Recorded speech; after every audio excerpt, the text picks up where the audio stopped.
berat. Di seluruh Aceh ada ilmu. Di seluruh Aceh ini ada ilmu, tapi kalau untuk melemah, merasa hina, merasa apa-apa, ini yang berat. Karena untuk ilmu kebatinan ini, kita benar-benar bahwasanya diri kita ini hanya milik Allah. Ya, hanya milik Allah. Begitu juga dengan besi, besi punya asal-usul, besi punya nyawa.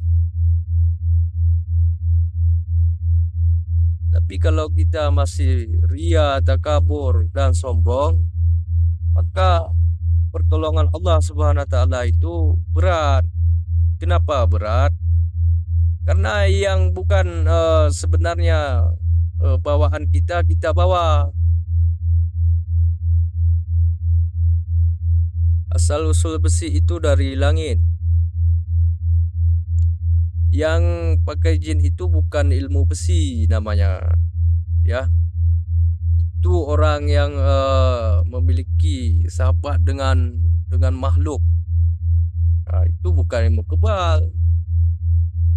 Itu namanya ilmu yang bersahabat. Jadi itu yang dilarang dengan Allah Subhanahu wa taala. Ilmu kita di Aceh ini diajarkan bagaimana bahwasanya kita di setiap gerak dan langkah menghadirkan kuasa Allah Subhanahu wa taala. Itu ilmu-ilmu yang ada di Aceh. Setiap gerak kita, langkah kita, jangan menyimpan sombong, iri, dengki, ria dan takabur, sehingga bismillah pun bisa jadi. Bismillah saja orang amalkan bisa jadi. Kenapa? Karena dia benar-benar yakin tanpa ada memiliki sifat sombong, iri, dengki, ria dan takabur. Dengan yakinnya dia ada kuasa Allah Subhanahu wa taala, maka datanglah pertolongan Allah itu. Begitu bayangan daripada ilmu-ilmu batin yang ada di Aceh. Yang pasti cari ilmu yang benar-benar menghadirkan kuasa Allah.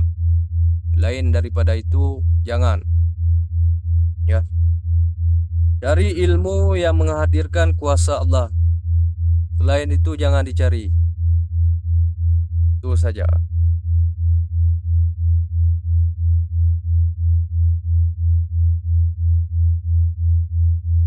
Ya, melemahlah. Bagaimana